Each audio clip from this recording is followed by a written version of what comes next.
Conseil national de transition présente La France libre. Les lundis, mercredis et vendredis, 20h30, 21h30. La France libre.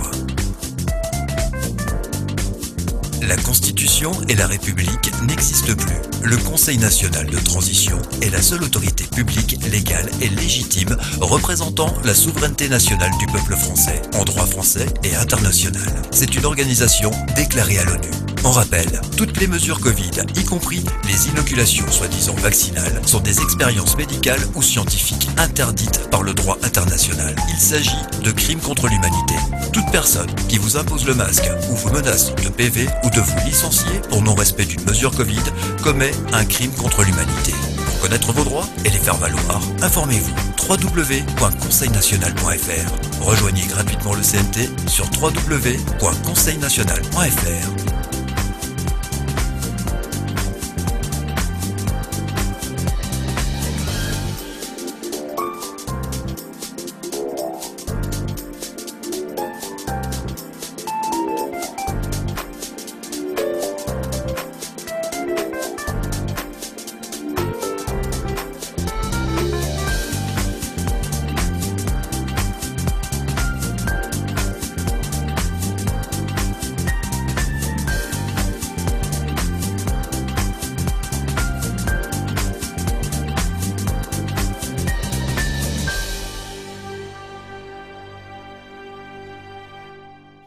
Liberté avant tout, mais surtout sans violence. Des solutions juridiques, mais surtout la promesse d'un avenir meilleur. Voici résumé rapidement ce qu'est le Conseil national de transition. Nous sommes le Conseil national de transition et sommes heureux de vous accueillir dans la France libre. L'information tout de suite avec Bruno et Philippe. Bonsoir.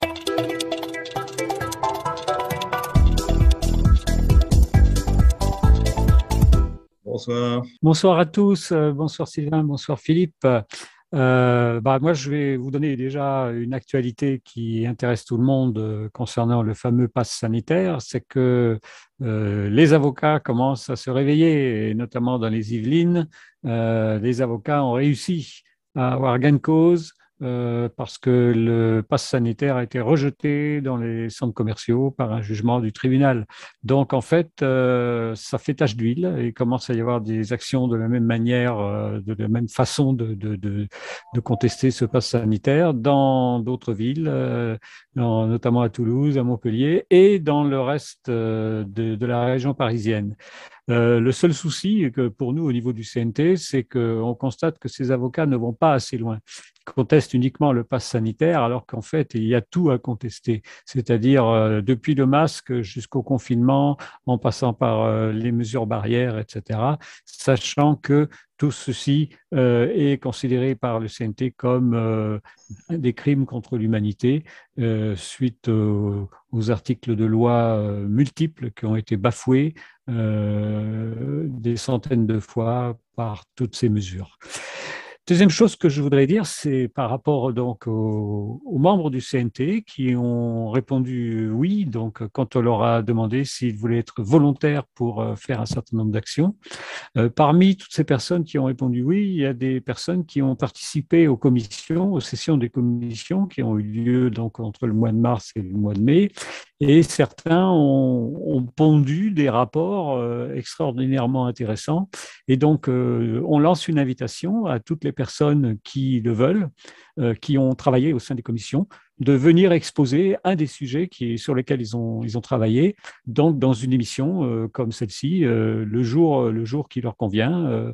On est prêt à organiser tout ça, donc venez participer, venez exposer les sujets que vous avez à cœur et sur lesquels vous avez travaillé.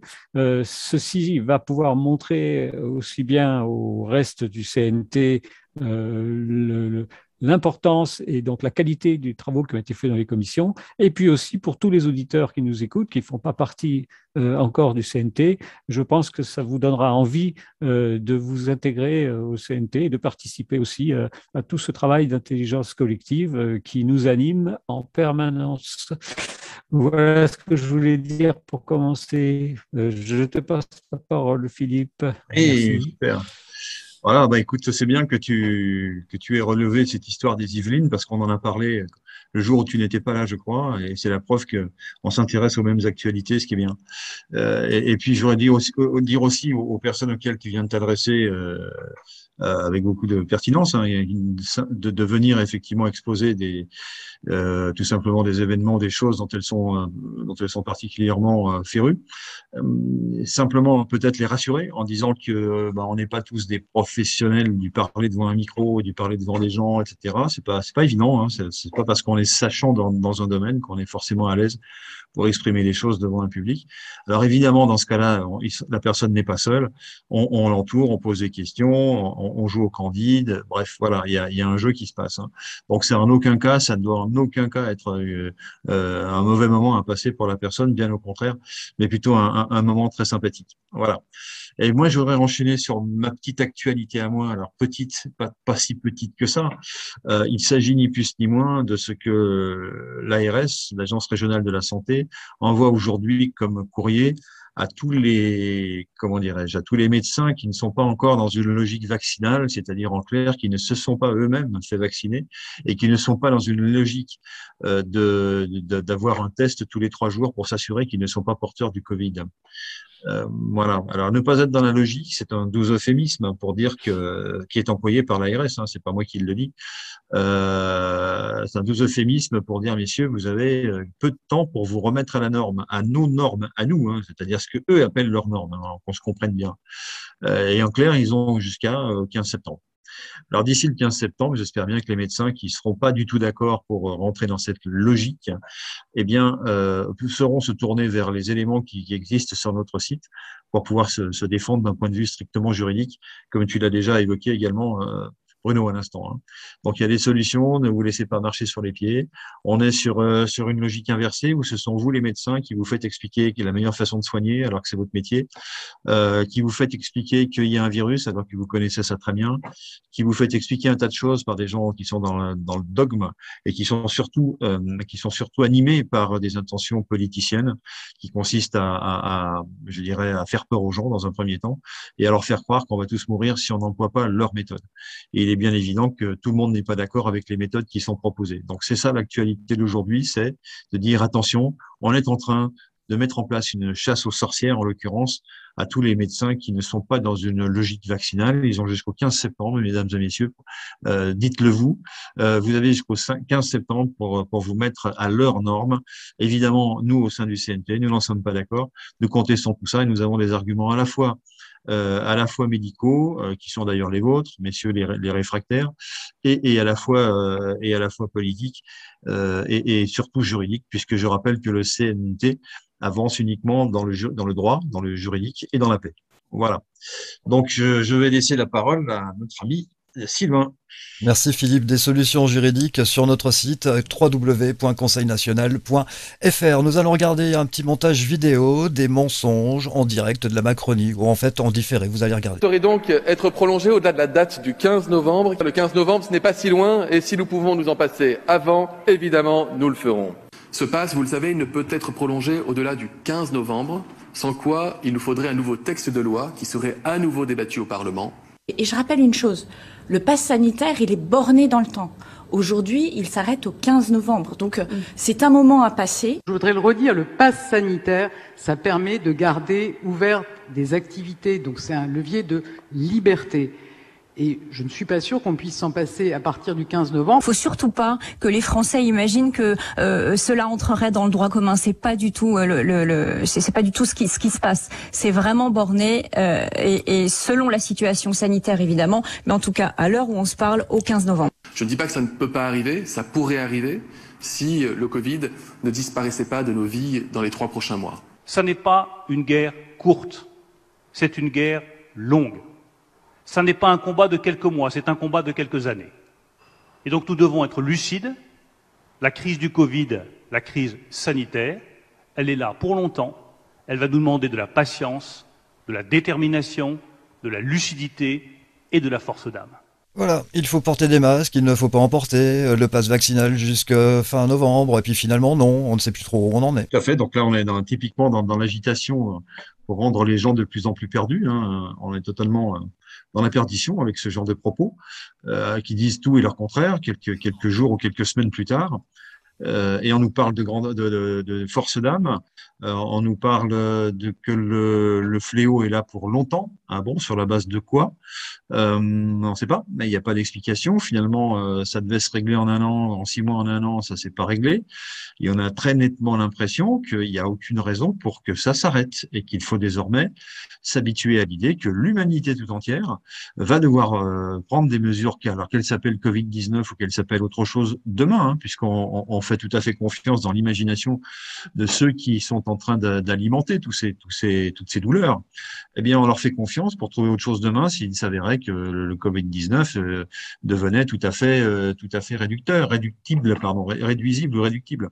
Donc, ce que je veux dire, c'est qu'il y a des solutions aujourd'hui médicales qu'on connaît au travers de la médication en particulier qui peuvent tout à fait se substituer à la solution vaccinale. Notamment et essentiellement d'ailleurs l'ivermectine, qui est un remède qui fonctionne extrêmement bien par rapport à la Covid-19 et qui est tout simplement reconnu et recommandé désormais par l'Institut Pasteur. Donc, est-ce que notre gouvernement a plus de compétences médicales que l'Institut Pasteur? J'en suis pas sûr. Est-ce que l'Institut Pasteur, d'ailleurs, nous a toujours donné des gages d'être du bon côté? J'en suis pas sûr non plus. Mais bon, l'ivermectine, d'après l'Institut Pasteur, ça marche. Donc, pourquoi continuer de nous obliger à un pass sanitaire d'une part et continuer à nous obliger à un vaccin demain, etc., etc. Et pourquoi ne pas rendre aux médecins leur capacité à prescrire, et en particulier de l'ivermectine? S'ils avaient cette possibilité, ils le feraient. On s'aperçoit que dans certaines régions, carrément, on organise la pénurie de certains médicaments qui jusqu'à maintenant, justement, étaient mis en avant parce qu'il suffisait à faire en sorte que cette épidémie de Covid-19, qui désormais, je le rappelle, est dénotée comme épidémie, j'entends de moins en moins parler de pandémie. C'est étrange, hein. Elle est passée du stade de pandémie à épidémie, mais c'est quand même très, très, très, très grave, hein. Donc voilà. Et il n'y a pas plus de morts d'une année sur l'autre, je le rappelle. Donc voilà, donc ce que je veux dire, c'est que dans certaines régions, notamment de France et en particulier l'outre-mer, où là, il y a eu une organisation de pénurie qui a été faite autour de l'exact-chloroquine en particulier, qui a été tout simplement ramassée, si je puis m'exprimer ainsi, à la source. Et tous ces médicaments ont été stockés dans les sous-sols des hôpitaux et plus personne n'y a accès. Évidemment, pour promouvoir une solution vaccinale, ça va de soi. Donc voilà, donc on est loin d'être dans le médical avec toutes ces articulations-là. On est dans une manœuvre géante, dans une manœuvre dont les personnes ne savent pas d'où elle vient et quelle est son intention, quelles sont les intentions de ces manœuvres. Donc nous, on est justement à la bonne grille de lecture pour que les personnes puissent comprendre d'où viennent ces manœuvres et quels sont leurs buts finaux. Voilà, je repasse la parole à qui la veut. Nous allons donc lancer le sujet de ce soir. Tous les vendredis soirs à 20h30, le Conseil national de transition présente La France libre. Des discussions, des rubriques, de l'information. Par les temps qui courent, une phrase comme « Quand les lois sont mauvaises, il faut les changer » fait évidemment penser aux députés. En réalité, cela concerne d'abord les sciences de la nature car ces dernières fondent leurs théories sur des lois. Nous allons donc étudier la question non scientifiquement. C'est un fait que nos collectivités élisent des députés qui se réunissent pour voter les lois. C'est un fait que quand les circonstances changent, les lois doivent être changées pour prendre en compte des situations qui ne se présentaient pas et aussi pour mieux organiser la vie publique. Impunité et faiblesse des lois. Qu'est-ce que l'impunité? L'impunité est l'impossibilité d'être sanctionné. C'est une exception à la condamnation ou un moyen d'échapper à la justice.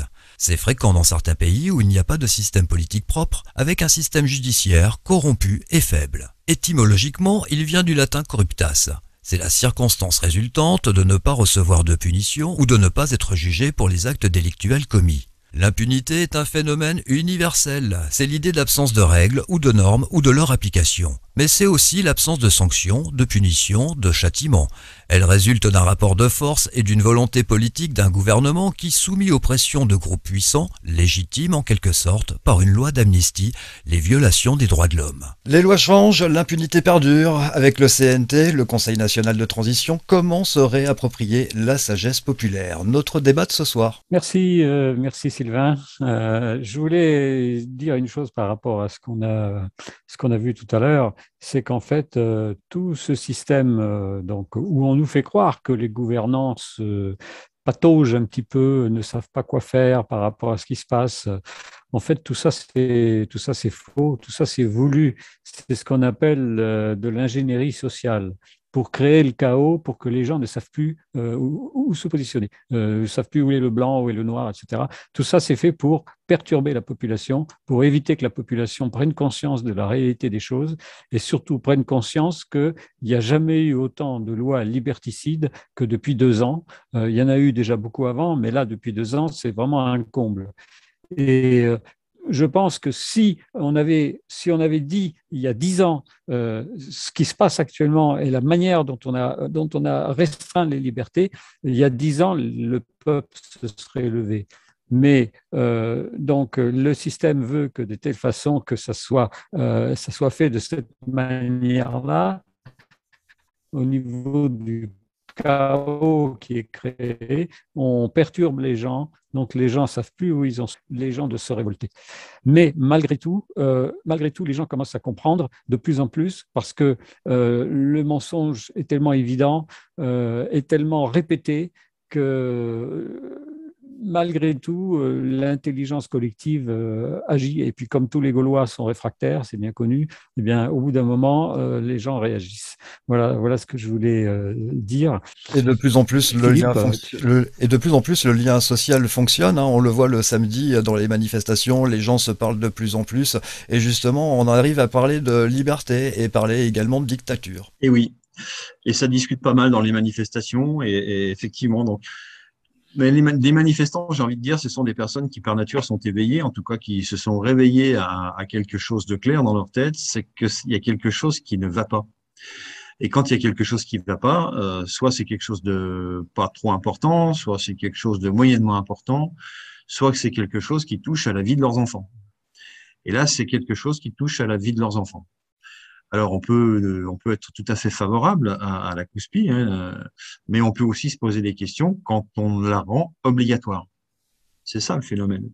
C'est qu'à un moment donné, on nous a tellement conduits par un jeu d'entonnoir toujours plus fin vers l'obligation de la COUSPI qu'à un moment donné, les choses deviennent terribles. Et en même temps qu'on se disait il n'y a pas si longtemps, bah, c'est le gouvernement, il est là pour gérer nos intérêts, faisons-lui confiance. Et puis il y a toujours des fous qui sont contre la COUSPI, mais ceux-là, on n'en tient pas compte. Et quand du jour au lendemain, on envisage de rendre cette COUSPI obligatoire, là par contre, la réflexion s'inverse. Donc il y a quelque chose de l'ordre du bon sens, et là c'est le bon sens, dans le cerveau, il en reste quand même à pas mal de gens qui se disent mais si c'était si nécessaire que ça, il n'y a pas lieu que ça soit obligatoire. D'ailleurs, on a tous été dans notre enfance vaccinés au DT, je sais pas quoi, DT polio, voilà. Il y avait trois vaccins, il m'échappe comme ça, mais il y avait 3 vaccins en un que les Français ont vécu plutôt bien tout au long de leur vie. C'était des inoculations qui fonctionnaient, c'est-à-dire que c'était de vrais vaccins faits à partir tout simplement de la souche du virus. Et à partir de là, on connaissait le mécanisme, c'est-à-dire que tout était question de dosage, et lorsque les personnes ne se relevaient pas d'un vaccin de cette nature, c'est qu'il y aurait eu un mauvais dosage, ça on le savait. Voilà, ça c'est la biologie qui dit ça.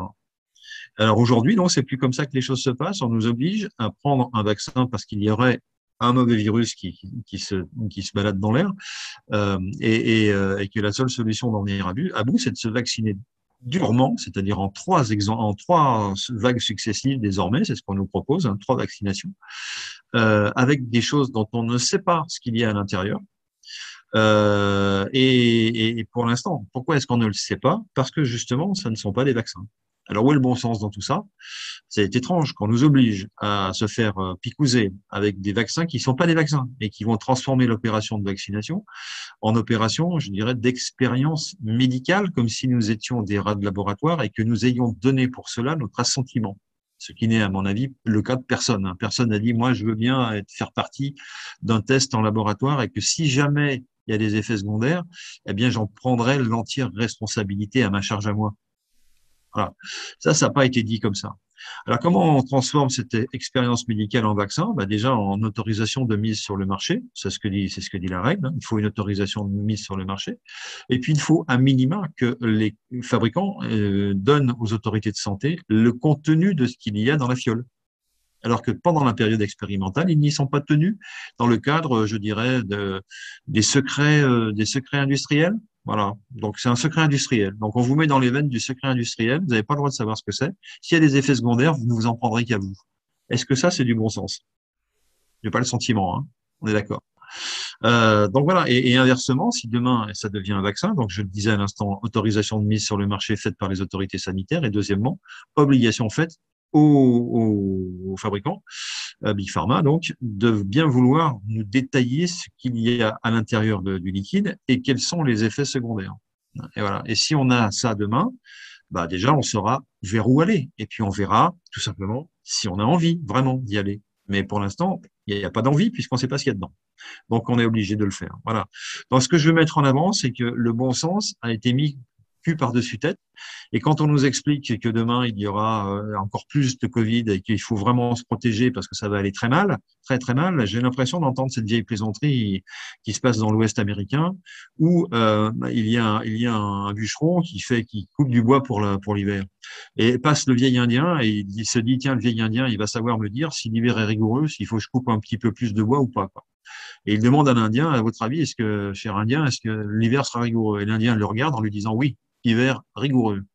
Alors du coup, le cow-boy coupe du bois, il recoupe du bois, repasse l'Indien et il lui repose la même question. Mais il va être rigoureux comment? Hiver très rigoureux. Et il recoupe du bois, jusqu'à ce qu'à un moment donné, il dise à l'Indien, écoutez, les chers Indiens, je suis admiratif de votre sagesse.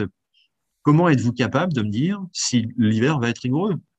Et l'Indien lui répond, c'est très simple. Quand homme blanc coupé du bois, hiver très rigoureux. Donc voilà, donc c'est exactement ça dans ce que nous vivons aujourd'hui. Hein. C'est-à-dire qu'on nous dit le Covid va être de plus en plus virulent, ça va être de plus en plus, mais on est dans une sorte de mauvaise comédie. Comment peuvent-ils savoir par avance que cette affirmation est juste? Comment peuvent-ils le prévoir? Sauf s'ils sont eux-mêmes les diffuseurs d'un virus. Mais qui est capable de diffuser un virus? À part si on a la puissance d'un État. Alors ça voudrait dire que l'État est capable de diffuser des virus. Mais qu'est-ce que c'est que cette histoire? On veut tout savoir. Voilà. Et pour l'instant, on nous cache tout. Et pourtant, sur Internet, on trouve toute une série d'informations. Alors, je passe sur ce qu'on sait du vaccin, etc., ce qu'on en croit, ce qu'on en a entendu dire, etc. Ça, c'est pas trop le sujet de ce soir. Mais en revanche, on veut véritablement challenger, c'est-à-dire mettre en difficulté, en quelque sorte, à la fois le bon sens et puis la sagesse. C'est-à-dire dire qu'à un moment donné, à quel moment est-ce que le gouvernement fait preuve de sagesse? Alors, tout simplement, il en fait plus preuve, à mon avis, hein, mais ça, c'est un mot qui a un peu disparu des esprits et des vocabulaires, alors qu'il était très, très, très présent dans une France qui n'est pas si ancienne et dans des pays modernes qui ont eu aussi dans un passé récent de la sagesse. Alors, tout à l'heure, Bruno faisait allusion à un certain nombre de méthodes pour mettre le cerveau des gens en perdition. Bah oui. Ça, c'est une opération qui a été faite exprès pour mettre le cerveau des gens en perdition. C'est absolument. On est dans une forme de dissonance, c'est-à-dire il y a une dissonance dans le cerveau. Les gens savent plus où ils sont perdus, quasiment de façon physique. Hein, ça peut se mesurer. Et étant perdus ainsi, ils sont menables dans n'importe quelle direction par groupe, sous la pression de la propagande et de la terreur. Voilà de quoi il s'agit. Et ça a déjà été vécu hein, dans un passé relativement récent, dans les années 30, notamment en Allemagne. C'est exactement ce que les Allemands ont vécu et une partie des Français aussi. Donc voilà, donc de ça, il faut être capable de revenir, il faut être capable de se dire, on n'a pas voulu ça à l'époque, on ne le veut toujours pas maintenant, pourtant on a le sentiment de revivre les mêmes choses. Alors où est la sagesse? À quel moment est-ce qu'on va faire appel à des gens sages qu'on va inviter soit au Parlement, soit à la télévision, pour nous délivrer des paroles de sagesse? Malheureusement, on cherche, hein, on ne trouve pas. Et qu'est-ce qui fait l'intérêt de la sagesse? L'intérêt de la sagesse, c'est le refuge de l'humain pour se dire ce qui est à la fin des fins le meilleur pour le groupe, c'est-à-dire pour l'ensemble, le bien commun, ce qu'on appelle. Hein. Qu'est-ce qui est le meilleur pour le bien commun? Et les responsables de village dans les années précédentes, je ne vais pas citer de dates, mais peut-être des lieux plutôt plus facilement. Je pense notamment au monde paysan, tout simplement. On parlait de sagesse paysanne. Comme on parle de la sagesse populaire, on parlait aussi à ce moment-là de la sagesse paysanne. Et cette sagesse paysanne, justement, elle disait prudence quand il est nécessaire d'être prudent, audace quand il est nécessaire d'être audacieux, curiosité en permanence, observation de l'environnement et en particulier de l'environnement naturel qui a des messages à nous faire passer pour pouvoir assurer d'une part la récolte de la prochaine récolte et puis pour pouvoir assurer notre propre survie et accessoirement notre propre bonheur. Donc voilà, c'était ça la sagesse. On se tournait vers le sage pour lui dire, monsieur le sage, maître, chef du village, avec beaucoup de respect, on vous demande votre avis sur tel et tel problème. Alors ça pouvait être des problèmes comme ceux que je viens d'évoquer, mais ça pouvait être aussi des problèmes d'ordre familiaux. Et on faisait appel à la sagesse d'une personne qui était reconnue comme telle, exactement comme les Amérindiens avaient le sage du village, le grand Sachem, il portait plusieurs noms, et qui était dans cette tradition-là, effectivement. Et ça nous donne d'ailleurs cette anecdote que j'ai racontée tout à l'heure, puisqu'on prêtait aux Amérindiens des sagesses qui n'existaient même pas chez nous, même à cette époque. Donc la sagesse, ça fait partie de l'humain. Et cette sagesse qui fait partie de l'humain, on a plutôt le sentiment aujourd'hui qu'elle est en train de s'éroder, pour ne pas dire autre chose. Donc s'éroder, ça veut dire qu'elle disparaît petit à petit, elle est en train de s'atténuer, de disparaître dans le temps et dans l'espace, pour être remplacée par des affirmations, par des personnes qui viennent penser pour nous, à notre place, et qui viennent nous dire à nous ce qu'il faut penser, c'est-à-dire le moins possible, et le plus violemment possible. On va avoir très peur, ça va être très dangereux. Attention, méfions-nous, je pense qu'on va pas passer l'hiver, etc., etc. Ce sont des mots d'ordre qui sont lancés par nos gouvernants, ou par quelques personnes qui sont réputés être nos gouvernants, mais qui sont plutôt nos surveillants, hein, j'ai envie de dire, parce qu'ils mesurent en permanence les effets de leurs paroles sur nous. Ils ont le poids ils ont avec eux, je dirais, l'outil de la médiatisation, qui est un outil fabuleux déjà quand il est partiel, mais ils en ont 100%, ils en détiennent 100% ou quasi. Les seuls endroits de différence, de discours différents que vous pourrez trouver, c'est ici, c'est-à-dire sur Internet en particulier, enfin en général, et sur des chaînes comme les nôtres en particulier. Donc, il ne reste plus que de petits recoins dans lesquels on peut encore trouver de la sagesse. Voilà, en tout cas, on peut parler de la sagesse, car loin de moi l'idée de me considérer comme un sage. C'est un état que je suis loin d'avoir atteint. En revanche, me dire que la sagesse c'est quelque chose de naturel et que c'est quelque chose de nécessaire, oui, ça c'est certain. Et ça, j'en ai le ressenti au fond de moi-même. Voilà. Donc cette sagesse, elle nous fait défaut à tous. Et voilà. Donc je passe la parole. Et la sagesse, nous ne la trouvons pas actuellement dans les médias mainstream, vu ce que l'on fait des médias actuellement, la publicité pour les inoculations, etc. Ça donne vraiment pas envie et ça prouve vraiment les intentions qu'il y a en ce moment. D'ailleurs, Voilà, Sylvain, quand on voit le niveau intellectuel des publicités qui passent à la télévision, je pense même que des enfants de 5 ans, en les regardant, auraient honte. Parce que même pour eux, c'est ridicule. Donc, c'est volontairement fait pour infantiliser la population et pour, en fait, complètement vider le cerveau des gens. Éteignons notre télé et allumons notre cerveau. Voilà, pour retrouver plein de qualités, mais en particulier la sagesse, qui est le thème du soir. Hein. Se réapproprier la sagesse dite populaire. Alors la sagesse, il y a des grands sages, hein, voilà, qui sont connus, que ce soit dans la civilisation amérindienne, africaine. J'ai envie d'insister sur la civilisation africaine, puisque c'est une civilisation orale, de tradition orale, et qui a donc conservé dans le cerveau d'humains qui sont considérés comme sages chez eux. Cet humain-là, il est détenteur d'une culture, donc d'une sagesse énorme, et pour ça, il bénéficie d'un respect énorme également. Et le respect du sage, c'est quelque chose de très, très sérieux en Afrique, hein, en tout cas dans beaucoup de zones d'Afrique. Hein. Et c'était un peu chez nous aussi, et je l'ai dit tout à l'heure, le sage, l'ancien, il détient la sagesse parce que d'une part, il a l'ancienneté, il a donc l'accumulation de l'expérience, et pour celui qui n'a pas perdu ses neurones, il peut en faire usage. Alors qu'aujourd'hui, on a tous rendez-vous avec Alzheimer. Hein. Je ne sais pas si vous vous souvenez, mais en guise de sagesse, il nous est promis des dégradations intellectuelles, de tous finir à l'EHPAD, à moitié fou. Et comme le dit Monsieur Véran, il va falloir, après cette affaire de Covid, vérifier la santé mentale des Français. Donc ça en dit long sur la capacité que nous allons avoir à vieillir dans la sagesse. C'est pas du tout le programme. Hein. C'est voilà.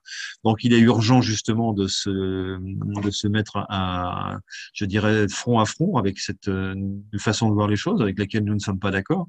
La sagesse, c'est pas quelque chose d'ancien, c'est pas quelque chose de ringard, c'est pas quelque chose qui nous ramène au passé. C'est à l'inverse une partie essentielle des composantes de l'humain, la sagesse. Hein. Et on parle de philosophie, on parle pourquoi pas de démosophie, effectivement. La sagesse du peuple, c'est quelque chose qui a été mis en écrit. Et la sagesse du peuple, c'est quelque chose qu'il faut faire désormais monter en puissance. Alors qu'aujourd'hui, nous sommes plus dans la sagesse du peuple. Nous sommes dans l'imposition, nous sommes dans la propagande des élites qui nous bombardent avec cette propagande exactement comme si c'était des mitrailleuses ou des armes lourdes. Cette propagande fait figure d'armes lourdes et elle est dirigée contre nous. Voilà.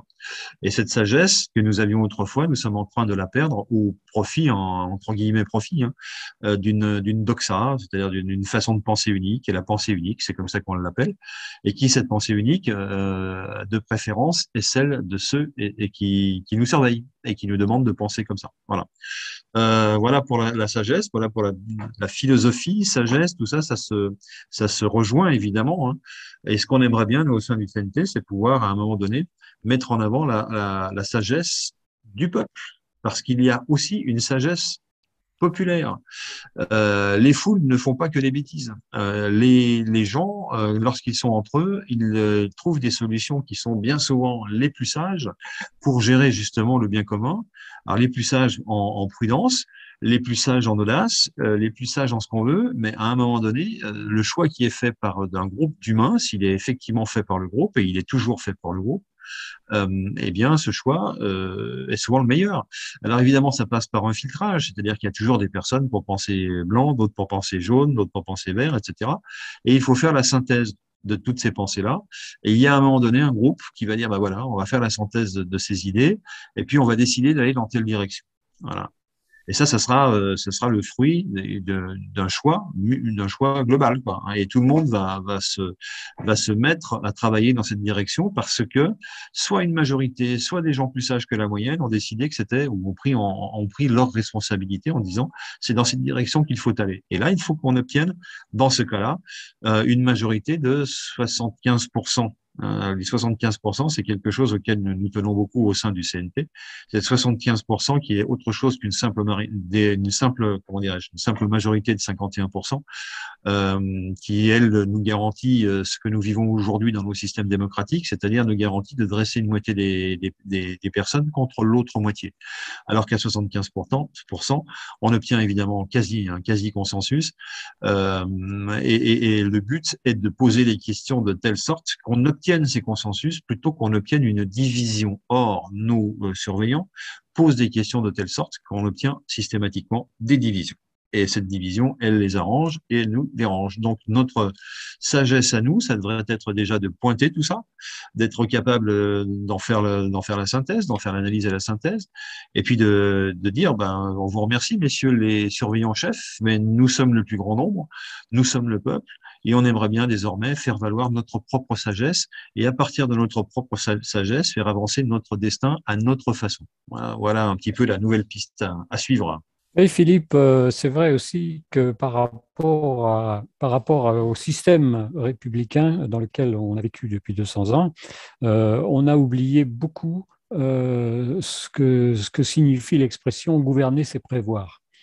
Beaucoup de politiciens pensent surtout et en premier à être réélus dans 5 ans, dans 7 ans. Et deuxième chose, à leur propre intérêt. Beaucoup de gens dans la population croient encore que les gouvernants sont des personnes qui agissent pour leur bien-être au niveau du peuple et pour aider le peuple. Alors qu'en réalité, on s'aperçoit très vite que même un politicien qui est de bonne foi, qui a été élu, se retrouve piégé dans un système à tel point que le système l'empêche de réaliser les promesses qu'il a formulées quand il a été élu. Je parle d'un politicien de bonne foi. Et bon, on peut citer certains politiciens ou certaines personnes de bonne foi qui ont essayé de respecter leurs engagements. Je pense à Pierre Bérégovoy, je pense à Coluche, je pense à Robert Boulin. Et quand on sait ce qui leur est arrivé, on comprend que le système les a rejetés de différentes manières. Donc malheureusement, c'est ce qui se passe dans 99,9% des cas, parce que le système républicain est fait de telle manière que les gens qui sont élus se retrouvent avec un pouvoir qui les fait rentrer dans une oligarchie qui domine le peuple et qui fait qu'à partir de là, ils n'ont plus du tout l'intérêt de la chose publique, mais leur propre intérêt. Les hommes politiques qui nous gouvernent actuellement ne pensent qu'à leur propre intérêt. Et maintenant, c'est même pire, c'est que maintenant, ils pensent à leur propre intérêt, mais en étant gouvernés eux-mêmes par des puissances plus importantes, qui sont des puissances qui sont au niveau de l'Europe, au niveau des multinationales, au niveau de certains groupes milliardaires. C'est un système qui est qui est conçu pour écraser la population, pour la dominer, au lieu d'agir dans le bien commun.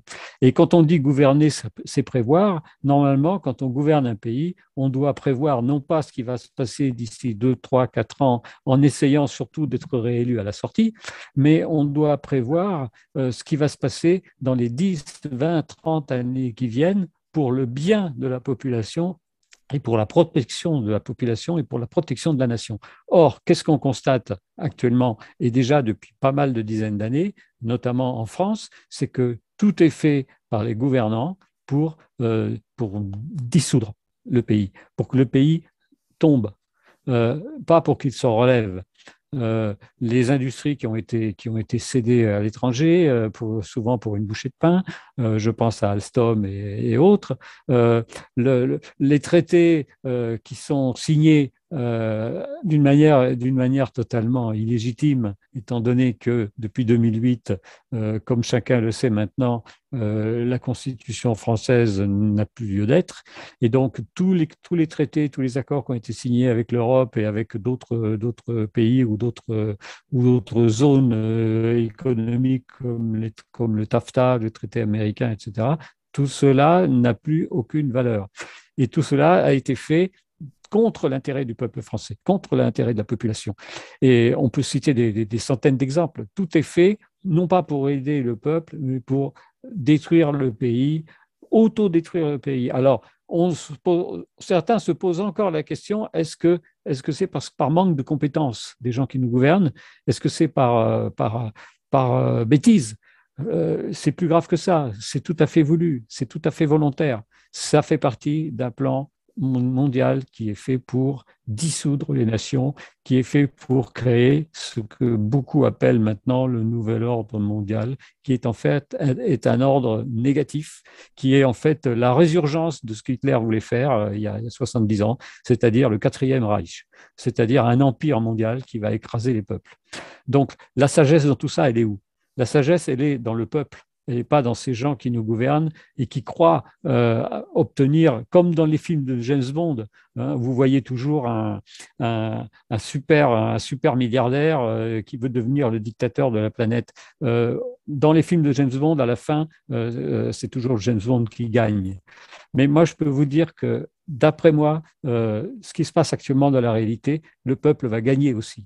Pourquoi? Parce que 99,9% de gens qui ont un cerveau, tôt ou tard, finissent par vaincre les 0,1% qui cherchent à les dominer.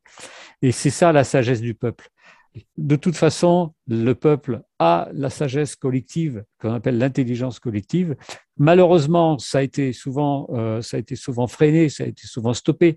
On a tout fait au niveau des gens qui veulent garder ce pouvoir pour que les gens du peuple deviennent idiots, pour les infantiliser, pour surtout éviter qu'ils se réunissent, donc toujours diviser pour mieux régner, pour que les gens ne se réunissent pas en travaillant ensemble. Et donc, tout ce que nous faisons actuellement, nous, au CNT, c'est effectivement l'inverse de tout ça.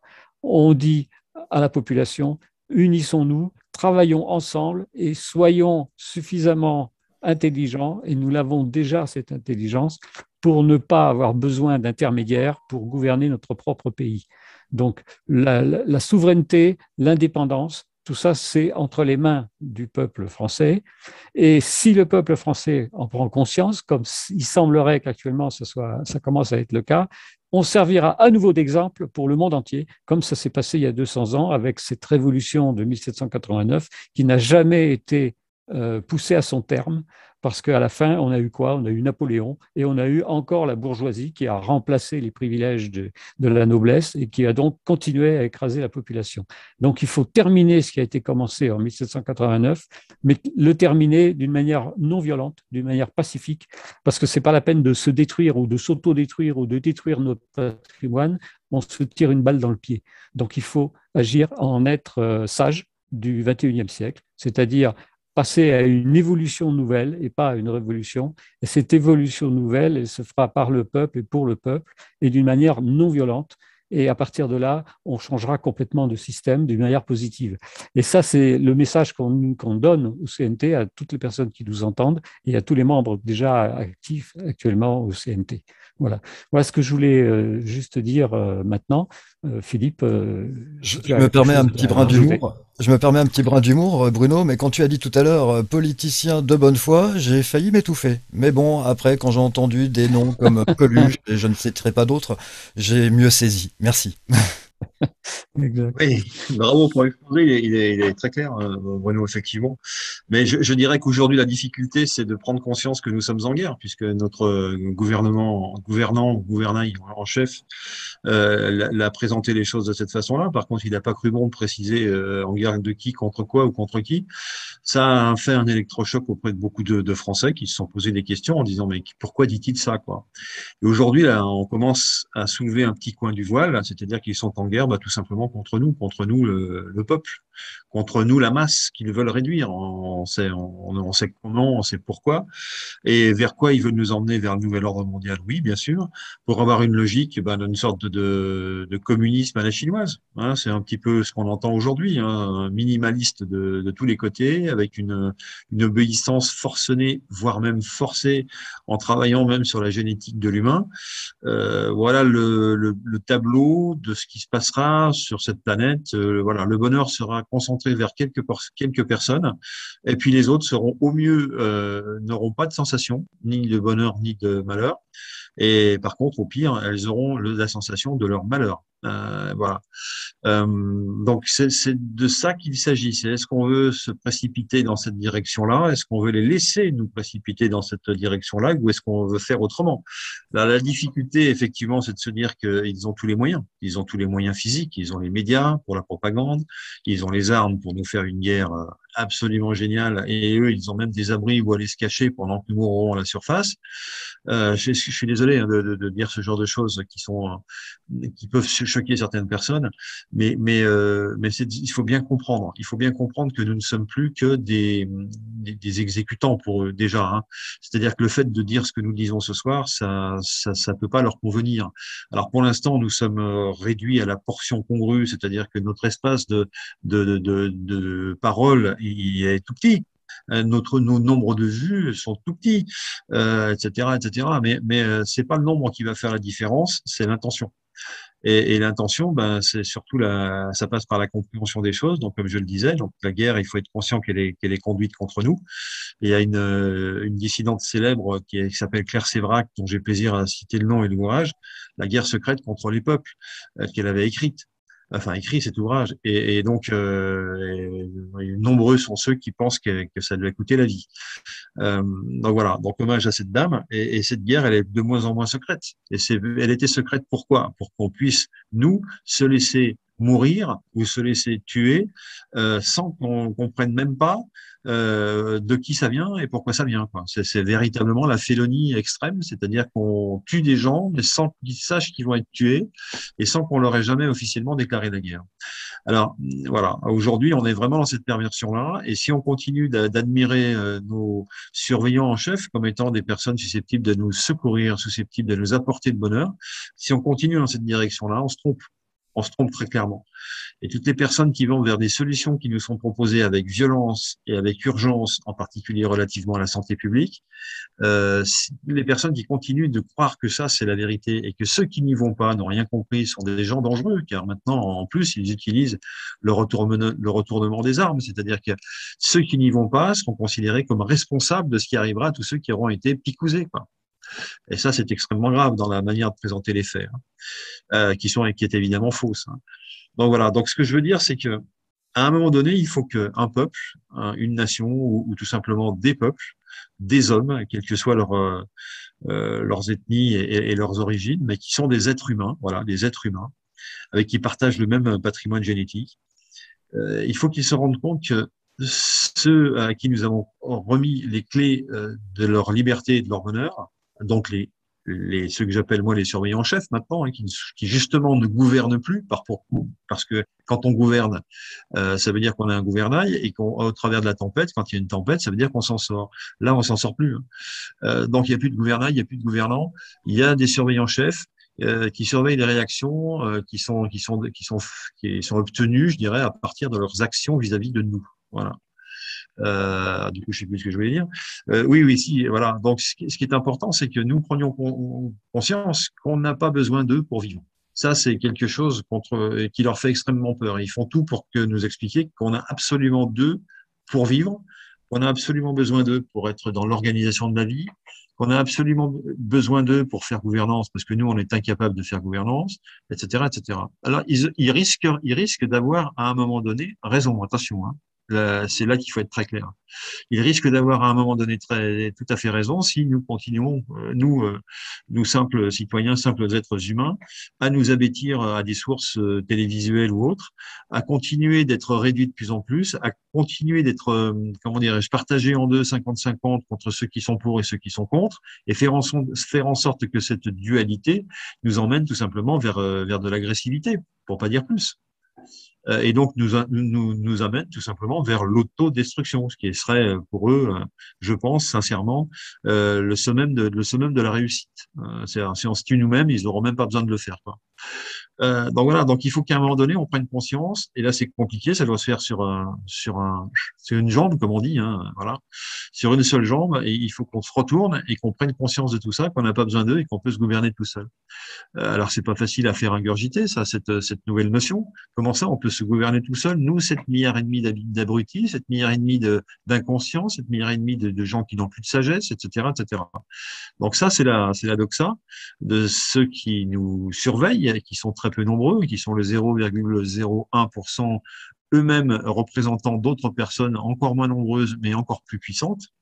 Donc voilà, ces gens-là, est-ce qu'ils peuvent, à un moment donné, prendre en considération que nous sommes capables de nous gouverner nous-mêmes sans eux?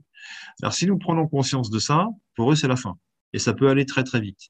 C'est-à-dire que non seulement il faut râler en disant je suis pas d'accord avec telle et telle solution, défiler le samedi après-midi pour dire je ne suis pas d'accord avec telle solution, mais ne pas être d'accord n'est pas une fin en soi, et surtout n'est pas la solution.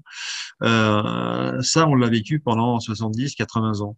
Mais dans un contexte où la coercition politique, en particulier vis-à-vis des peuples, était loin d'être aussi puissante que maintenant.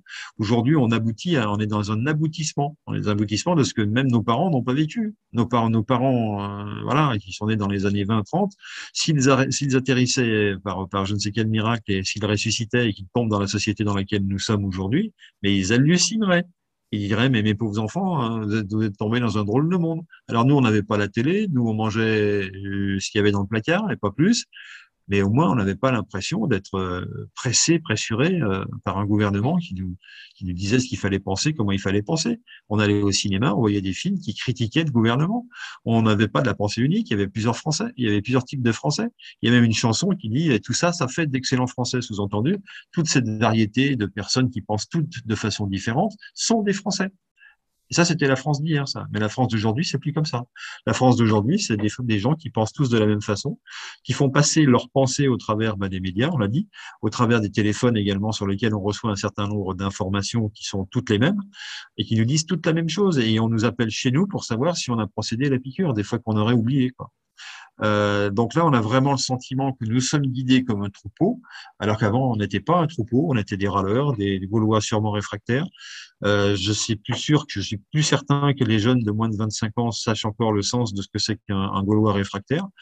Et voilà, il y a plus que des êtres humains qui, à un moment donné, vont devoir se révolter et se cacher sûrement parce que la révolte est compliquée, devient de plus en plus compliquée au fur et à mesure qu'on a laissé s'incruster le mal. Et le mal, il est profondément incrusté là maintenant. Donc, il va falloir réagir si on veut pas finir au courbouillon, comme on disait. Hein. Voilà, donc c'est un peu notre rôle. Alors, on n'est pas dans la négativité, on dit simplement que pour une des façons les plus simples de se désengager de l'emprise de ceux qui nous surveillent, c'est de faire en sorte de leur dire, de leur écrire même, ah, mais si on a trouvé d'autres solutions, hein. Voilà, nous on préfère faire comme ça, c'est bien, on l'a testé, ça marche super bien. Bah merci, au revoir, bye bye. Et ça, ils aiment pas. Ça, ils aiment pas, d'autant plus que on accompagne cette émancipation, car c'en est une, de termes juridiques, de renvois de droit qui sont parfaitement fondés, qui nous renvoient encore une fois toujours et encore et toujours à la Déclaration des droits de l'homme et du citoyen, qui sont des déclarations, qui ne sont pas des lois, hein, mais qui sont la déclaration du contexte dans lequel le genre humain doit évoluer. Or, on est en train complètement de sortir de ce contexte. Donc déjà, les ramener à ce contexte-là, qui fait partie du bloc constitutionnel d'un pays comme la France, hein, je le rappelle. Hein. Et puis voilà, et à partir de là, on va récupérer logiquement, mécaniquement, en faisant pourquoi pas un ou deux procès, c'est tout à fait possible, et en faisant surtout action commune, parce qu'il ne faut pas faire ce genre d'action de façon séparée, hein, de façon individuelle, il faut faire ça de façon commune. Eh bien, on va pouvoir récupérer ce qui nous est dû, tout simplement. On vient exiger ce que le droit nous donne. Voilà. Et pour l'instant, on nous l'a retiré. Alors, on est bien conscient que les gens qui nous surveillent ne sont pas forcément leurs propres maîtres. Et premièrement, et deuxièmement, qu'ils ne sont pas forcément franco-français, c'est-à-dire qu'on raisonne plus avec le territoire de France. Le territoire de France est quelque chose de particulier dans l'histoire de l'humanité, évidemment, hein, du fait de la fameuse Révolution française, du fait de cette longévité de nos rois de France avec des lignées qui remontaient à plus de 1000 ans. Et puis voilà, et puis tout ça a été mis par terre. Non pas pour notre plus grand bonheur, parce que comme l'a très justement dit Bruno, nous nous sommes fait confisquer, quand je dis nous, c'est nous le peuple, nous nous sommes fait confisquer les résultats, les fruits de la Révolution française par une bourgeoisie qui a mis à bas les corporations pour remplacer les paysans par des ouvriers, et des ouvriers pauvres. Donc ça a été la naissance de la pauvreté, ce 19e siècle, et dont parlent très bien des auteurs comme Victor Hugo, par exemple, ou Dickens. La misère de cette époque-là, et c'est quelque chose de remarquable. Voilà, et donc elle a été instillée, elle a été instaurée tout simplement par une bourgeoisie qui avait besoin d'avoir des prix de revient toujours plus bas, donc des coûts salariaux toujours plus bas, tirés vers le bas. Ça a changé dans les années 30 en France grâce à un certain nombre de révoltes qui ont eu lieu, hein, qui ont donné lieu à des congés payés, à des augmentations de salaires, etc. Après-guerre, il y avait moins de main-d'œuvre, donc effectivement les salaires étaient un peu plus élevés, ils ont pu être élevés. Pendant les années 60, 70, ça a été donc les fameuses Trente Glorieuses, très bien. Donc il y a eu ce passage-là qui était heureux sans le savoir, parce que quand on est heureux, on ne sait jamais, hein, c'est dommage. Voilà. Et maintenant, on ne fait que pleurer les heures du passé, les riches heures du passé, où on était plus libre, plus heureux, on avait moins de choses, mais on savait les utiliser, on les gardait, on les conservait, on les faisait durer. Il n'y avait pas la calcul de l'obsolescence des produits comme c'est le cas aujourd'hui. L'industrie n'était pas machiavélique. Voilà. Bon, il y avait toutes ces notions-là, et puis ces notions, elles ont fait place à d'autres choses. Alors, voilà, par des gouvernants dont je disais à l'instant qui sont au-dessus de nos surveillants. Eux, ce sont de vrais gouvernants, hein, c'est-à-dire qu'ils ont une barre qui est beaucoup plus large et qui fait que quand ils mettent un tout petit millimètre à gauche, eh ben, les choses changent énormément par en dessous. Et ces gens ont accéléré un agenda, hein, voilà, un agenda qui, encore une fois, est écrit. On a souvent dit ici, mais on le redit, cet agenda est écrit. Donc, et c'est la raison pour laquelle nous ne sommes pas des devins, nous ne sommes pas des lecteurs de boules de cristal, mais simplement des lecteurs de documents qui existent depuis des années et qui nous ont prévenus de ce qui arrive maintenant. Non pas je dirais, qui nous l'ont pas prévenus sous prétexte ou à la manière de nous dire attention, c'est dangereux. Mais non, ce sont ceux-mêmes qui ont mis ces plans en marche, qui nous les exposent de façon très, très claire, très limpide, presque cynique. Voilà. Et quand quelques-uns d'entre nous qui ont compris le manège se mettent en travers, eh ben, il y a beaucoup ont disparu. Il va falloir qu'on fasse un monument à nos chers disparus et qui ont travaillé pour justement la connaissance et grâce auquel nous sommes ici aujourd'hui en train de tirer des cartouches, qu'on n'espère pas les dernières, pour défendre nos intérêts, nous, en tant que peuple. Voilà. Donc, j'en reviens à notre sujet de départ, c'était la sagesse. Eh bien, et je crois qu'il faut aujourd'hui tout attendre de la sagesse parce que justement, elle a été mise à bas. Donc, si elle a été mise à bas, c'est qu'elle était dangereuse. Et donc, il convient évidemment de la remettre au niveau qu'elle mérite, c'est-à-dire tout en haut. Voilà. Voilà pour la sagesse. Alors, nous ne sommes pas tous sages, bien évidemment, hein, puisqu'on a été déshabitués à être sages. Hein. Mais on a le droit aussi de penser et d'essayer de penser droit. Penser droit, c'est le rôle du philosophe. Hein. Alors, on n'est pas tous philosophes, mais il y a des gens qui le sont. Il n'y a rien que de faire l'exercice de penser droit, c'est-à-dire de recueillir, je dirais, l'assentiment de ceux qui écoutent tout autour de soi et qui disent, oui, ça, je suis d'accord, ça sonne à mon cœur, ça sonne à mes oreilles. Bah, déjà, rien que ça, c'est quelque chose d'essentiel. Voilà. Bruno, tu voulais rapporter quelque chose. Oui, Philippe, je voulais, suite à ce que tu dis par rapport à la sagesse, bon, on a dit tout à l'heure qu'on avait d'un côté une oligarchie qui nous gouverne et qui nous écrase, et de l'autre côté, on a le peuple. Mais entre cette oligarchie et le peuple, il y a une catégorie du peuple très particulière qui fait que pour l'instant, cette oligarchie a encore un pouvoir et qui normalement devrait s'occuper de protéger le peuple. Et cette catégorie, c'est tout simplement les gendarmes, les policiers et l'armée, qui sont là normalement pour protéger le peuple. On parle de force de l'ordre alors qu'on devrait parler de gardiens de la paix. Et il faut comprendre qu'il faut que ces gens-là comprennent, là je m'adresse à eux, il faut que ces gens-là comprennent, comme le dit le CNT depuis longtemps, qu'ils font partie eux-mêmes du peuple.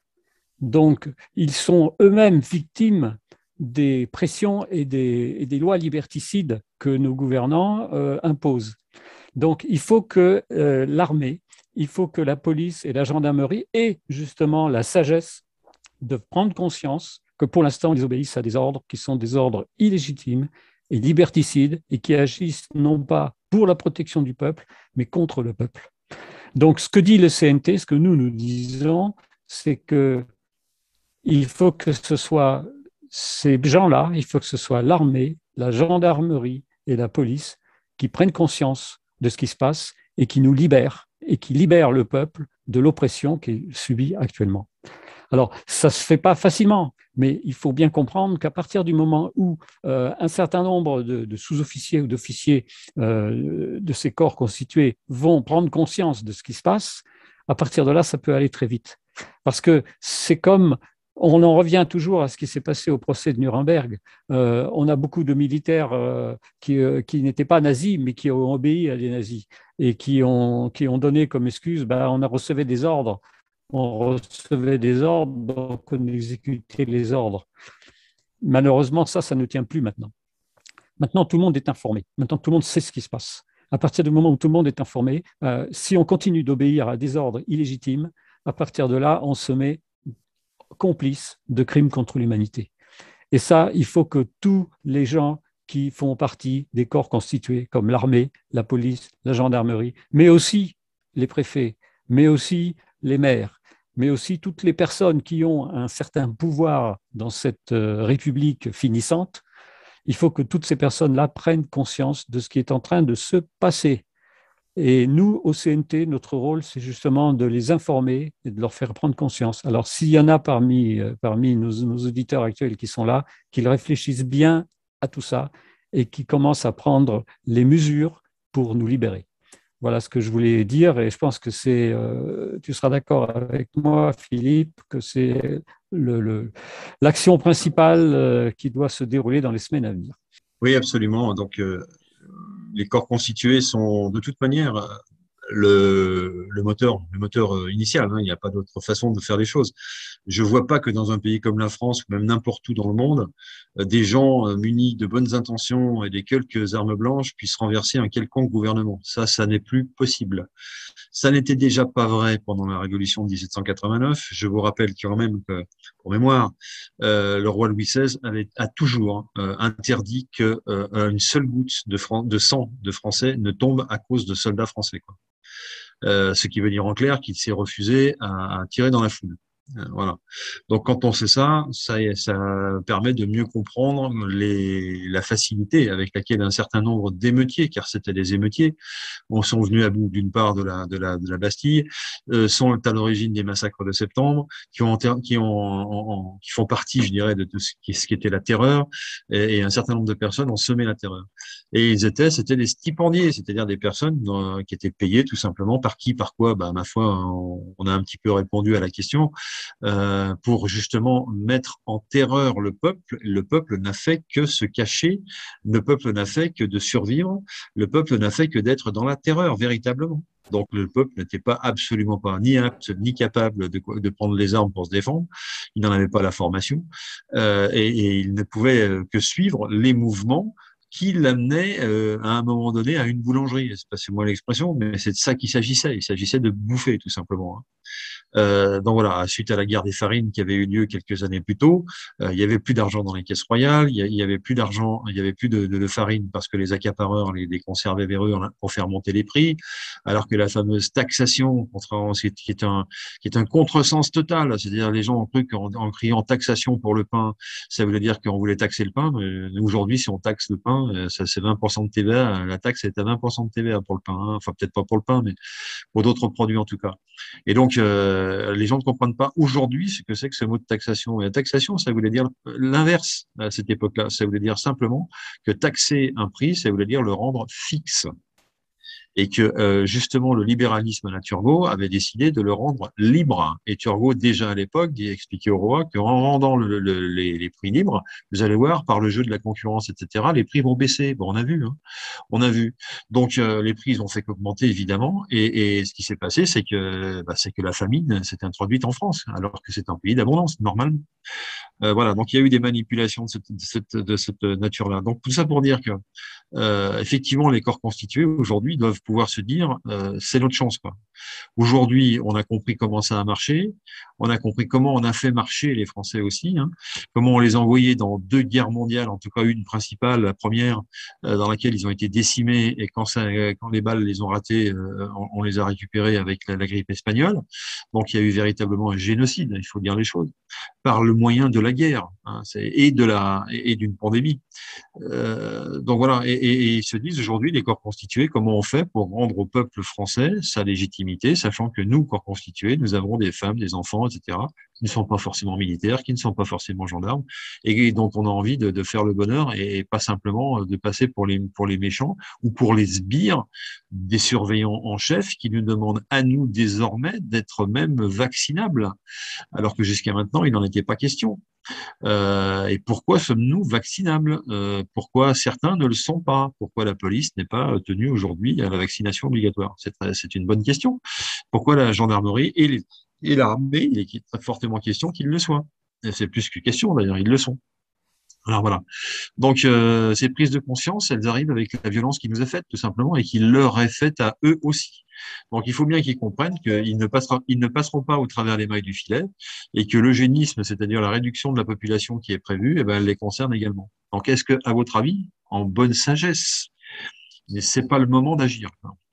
Voilà, je pose la question et je ne donne pas la réponse pour l'instant. Sachant qu'au niveau du CNT, on a un programme qui est parfaitement constitué, qui est complet et qui peut rassurer justement les gardiens de la paix en leur faisant comprendre que nous avons une alternative de gouvernance qui est mûrement pensée, mûrement réfléchie, créée par un certain nombre de personnes, par une intelligence collective depuis déjà plusieurs années et qui a été complétée et peaufinée pendant les 6 derniers mois pour que justement on puisse apporter au peuple une nouvelle forme de vie, une nouvelle forme de gouvernance, une nouvelle forme de liberté et un nouveau système, tout au moins pendant une transition provisoire de 2 à 3 ans, à l'issue de laquelle le peuple choisira son mode de gouvernance en toute liberté par référendum. Et donc, c'est important parce que on sait qu'en France, l'armée n'a pas, comme dans certaines dictatures d'Amérique du Sud, n'a pas vocation à garder le pouvoir. Si l'armée reprend un jour le pouvoir, c'est pas pour le garder, c'est pour le donner à des civils, parce que les militaires ne sont pas formés pour gérer un pays. Voilà. Voilà ce que je voulais dire. Et donc, merci à toi, Philippe, aussi. Non, Merci tout à à fait. toi, Bruno. Merci à toi, Philippe. Un petit mot peut-être pour la fin. Un petit mot, on va récupérer notre sagesse, on va récupérer tout ce qui nous appartient, tout ce qui a été enfoui, tout ce qui a été gommé. Il est temps de revenir des êtres humains, non pas pour faire des folies, mais pour être qui nous sommes et évoluer. Évoluer, et non pas faire des révolutions, mais faire des évolutions. Voilà le petit mot pour moi. C'est Et parfait. mon mot pour terminer aussi, c'est donc, c'est qu'au niveau du CNT, on n'a pas un individu ou deux individus ou trois individus qui décident, mais en fait, on a une façon de fonctionner qui est une façon collégiale, collective, sous forme de commission, et c'est ce qui fait la caractéristique et l'intérêt du programme du CNT, c'est que toutes les décisions seront et sont déjà actuellement prises par un groupe, par un collectif, par une commission, que ce soit au niveau national ou au niveau local. Alors, je veux aussi dire que c'est pas parce qu'on voit toujours les mêmes personnes dans le poste qu'il y a que nous. Hein. Vous l'aurez compris, il y a plein d'autres gens qui sont soit n'ont pas envie, soit d'intervenir, soit interviendront plus tard. Alors, je vais quand même conclure en disant que on va faire tourner les visages. Vous allez avoir des interventions de personnes qui vont nous parler de sujets un peu plus techniques, un peu moins général, mais on part toujours du détail pour arriver au général. Voilà, et donc ça sera accompagné par nous d'autres. Hein, voilà, mais on est plusieurs évidemment à être en mesure d'animer ce direct. Et grand merci à Sylvain, qui est un professionnel de la radio et qui a le talent de nous faire parler, comme on dit. Hein. Il fait ça avec vraiment beaucoup de talent. Il a des introductions extraordinaires. Donc voilà, ce mélange entre la bonne volonté, je dirais, et le professionnalisme mis ensemble, qui fait qu'on obtient aujourd'hui un petit peu d'audience, de plus en plus d'audience, j'ai envie de dire, sans rentrer dans le détail des chiffres, mais on est assez satisfait et on remercie tous les auditeurs qui nous écoutent, parce que pour nous, c'est très, très important. Et pour nous, c'est très important de nous rendre compte à quel point les personnes deviennent de plus en plus lucides et deviennent de plus en plus demandeuses d'informations complémentaires. Voilà. Elles ne veulent plus être perdues, elles veulent trouver une boussole. Et au CNT, elles l'ont trouvée. Résistance intelligente. Merci Bruno, merci Philippe. Nous vous souhaitons un très bon week-end de paix et de bienveillance, évidemment, surtout si vous allez manifester contre la tyrannie sanitaire et pour la liberté. Je vous rappelle que ce week-end, ce 28 août, samedi, il y a un appel national. Notre prochain rendez-vous avec le Conseil national de transition, ce sera lundi à 20h30. Bon week-end, bonne soirée.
Conseil national de transition présente La France libre.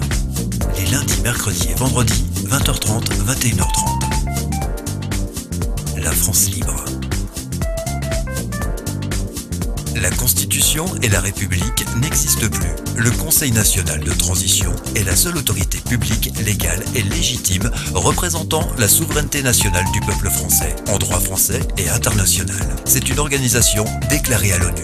On rappelle, toutes les mesures Covid, y compris les inoculations soi-disant vaccinales, sont des expériences médicales ou scientifiques interdites par le droit international. Il s'agit de crimes contre l'humanité. Toute personne qui vous impose le masque ou vous menace de PV ou de vous licencier pour non-respect d'une mesure Covid commet un crime contre l'humanité. Pour connaître vos droits et les faire valoir, informez-vous www.conseilnational.fr. Rejoignez gratuitement le CNT sur www.conseilnational.fr.